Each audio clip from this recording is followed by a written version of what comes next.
Om Shri Sai Ram, dear sisters and brothers. Part 2 of Love is the Road to Union with God.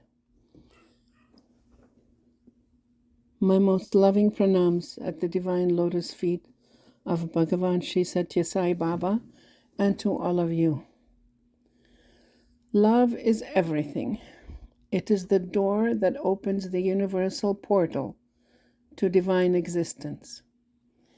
Last time, we began to review Swami's teachings on love being the royal road to union with God, how to attain it in thought, word, and deed, and how to spread it by our example through our service to humanity. Today, we're going to see once again Swami's words with the main focus on non-dualism, telling us that it is only through love that we can attain universal unity, non-dualism, and we will share Swami's words on Advaita. Hopefully, this will increase our spiritual understanding as to the fact that there are no differences in existence and that we are all part of one divine consciousness. We start with one of the many statements by Swami about love. He tells us, true love is non-dual. Love cannot exist if there is a feeling of duality. Non-dual love is true love. Love is most sacred, sweet, and non-dual. It is a great mistake to divide such love and associate it with multiplicity. Understand that the same principle of love exists in you and others. A true devotee is one who understands the principle of unity and acts accordingly. Non-dualism is true devotion. Share your love with others without any expectation. Love everybody only for the sake of love. When you extend your love to others, you can attain the state of non-dualism. True love is that which is focused on one form, one path, and one goal. It is a great mistake to divide love and direct it in different directions.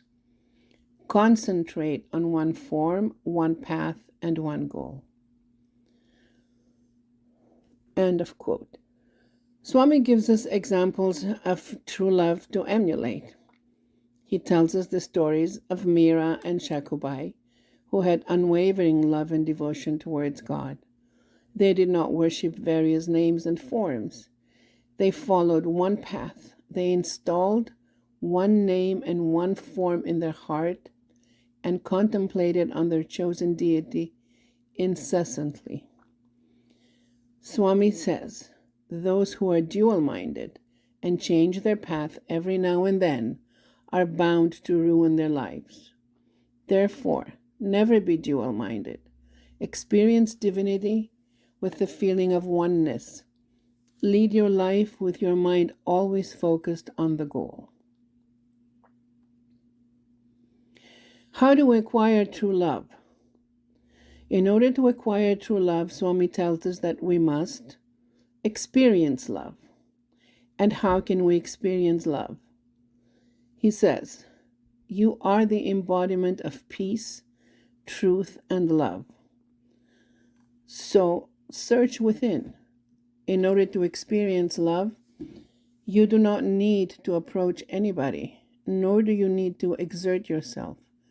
Turn your vision inward. This little phrase, turn your vision inward, has always been a bit of a question mark or a bit unclear for me. What exactly does it mean? How is it done? What do I need to practice? I asked myself that question, and how I answered this question to myself is as follows. 1. Do not let Maya be an obstruction to who you really are. 2. Spend time in silence without distractions. 3. Use a mantra and breathing to settle your mind. Try meditating on the universal consciousness. 5, do this daily and consistently. And 6, and most importantly, do it all by asking for Swami's guidance. What I realized is that nobody can do this for me, no matter how much they love me or want to help. It is time to stop stalling and start the journey inwards. It is a journey only we must do by ourselves. So it is time to start connecting with that inner self, and as Swami says, turn our vision inward. Next, Swami asks us to purify our hearts. Have a pure heart filled with love, he says. All your bhajans, penances, and the like are of no avail unless you have a pure heart filled with love. It is to develop a loving heart that you have to embark on the spiritual path. This pure love is the direct path to God. Of all the virtues, love is the foremost. In every form of sadhana, love has the first place. Love is the supreme mark of humanness, as it is God.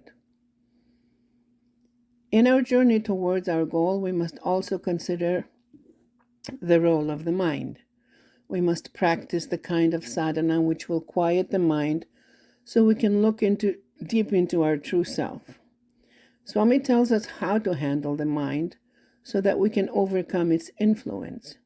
He says, the body has death, but not the mind.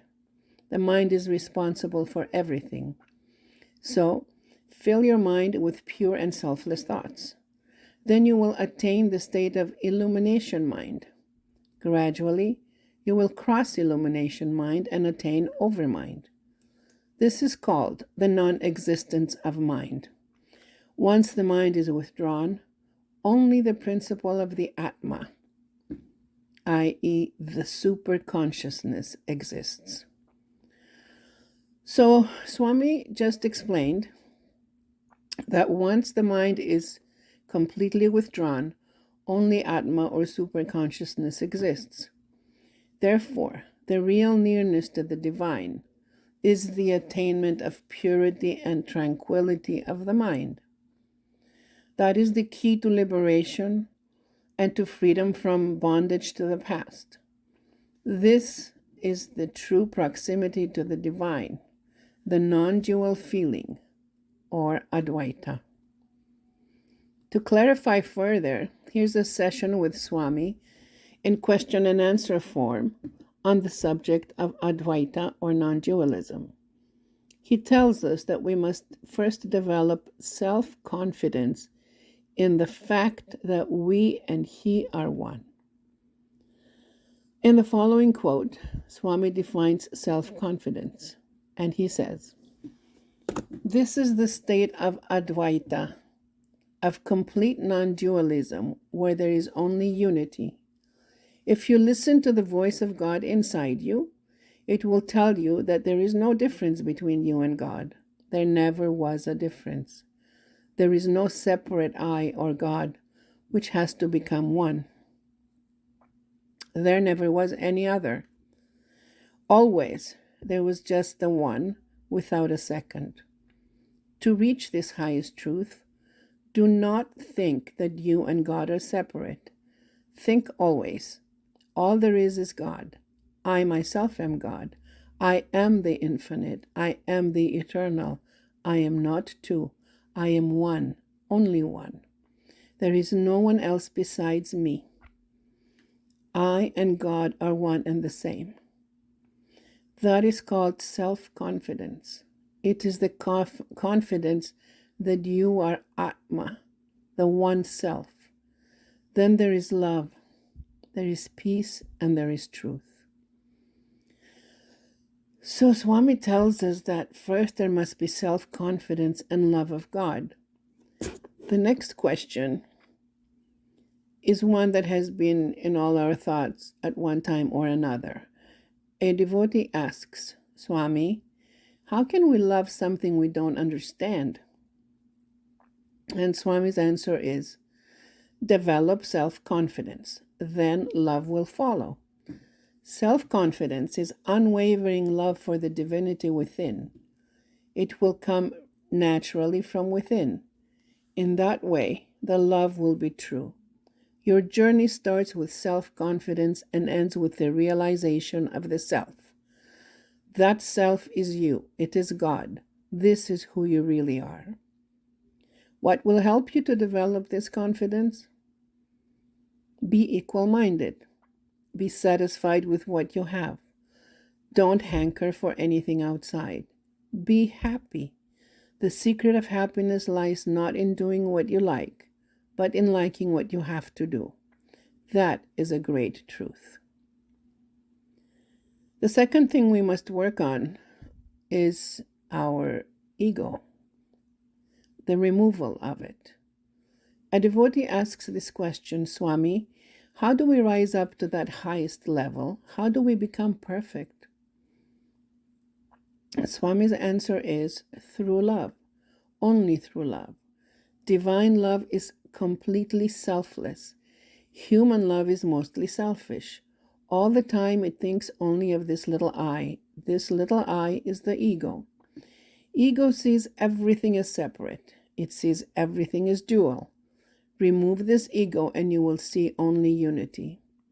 Where there is duality, divinity will not be present.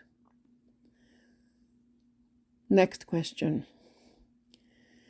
Swami, what I wanted to ask is, do I have an individual higher self?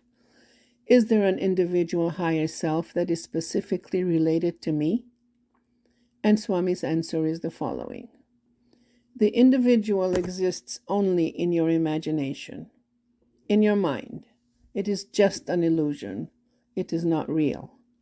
When the one self is everywhere, when it is one without a second, where there is the individual, it is only in your imagination. The self alone is real. When you realize the self, then there is no separate individual. Realize it. Another devotee asks, Lord, I want to merge with you. What do I have to do? I am ready. And Swami's answer is, again, through love, only through love. Love is everything. And the devotee asks, Swami, how do we develop this selfless love?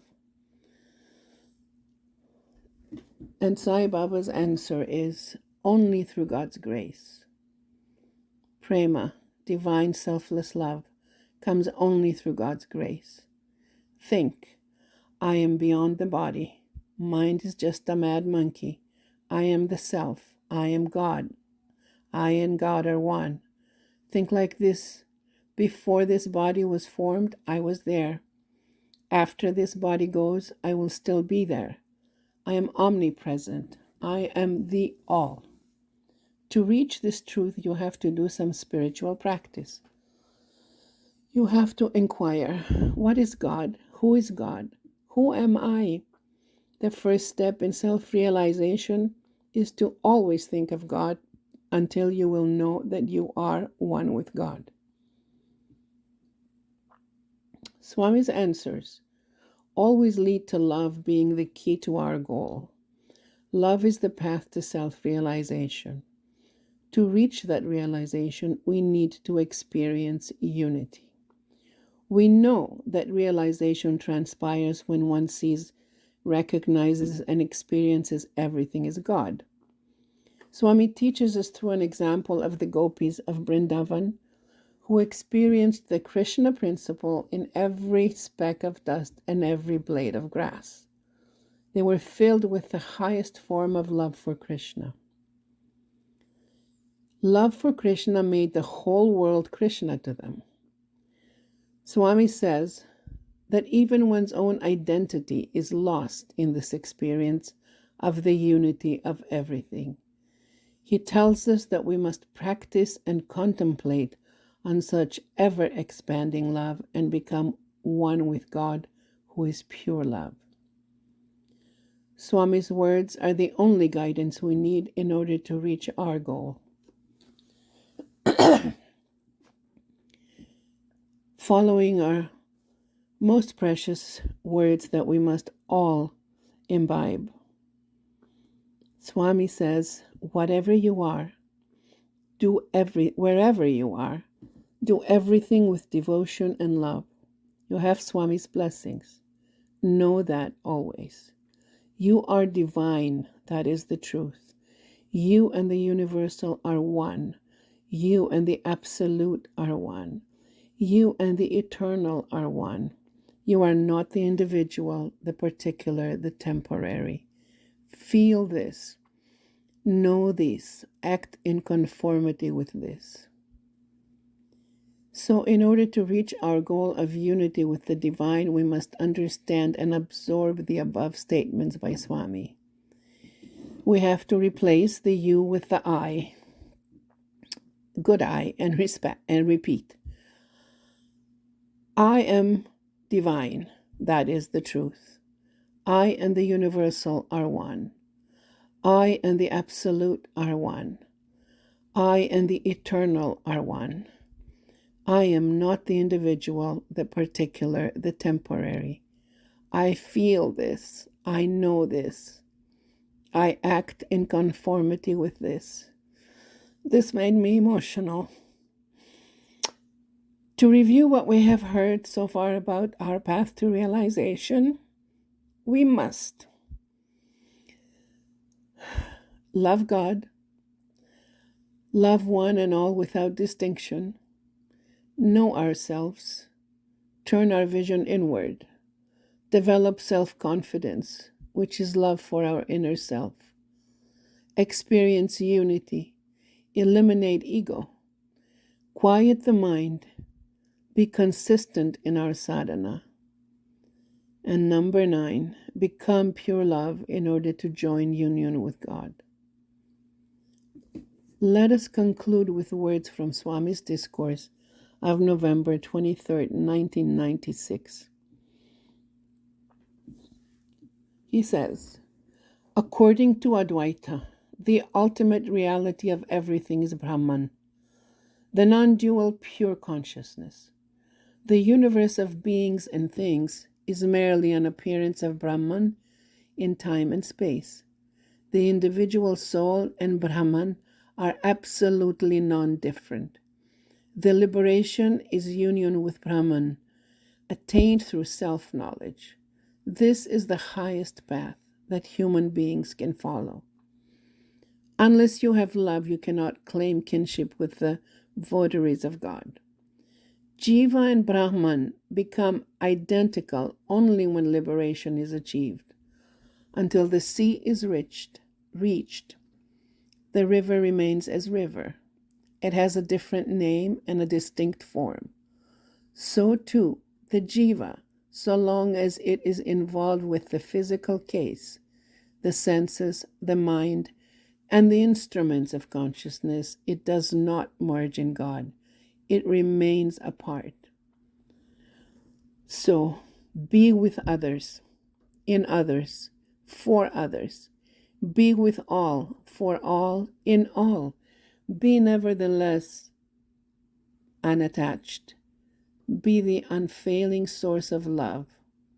Therein lies success in spiritual endeavor, the triumph of spiritual discipline.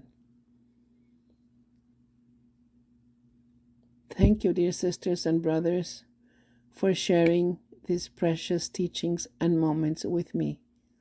Jai Sai Ram.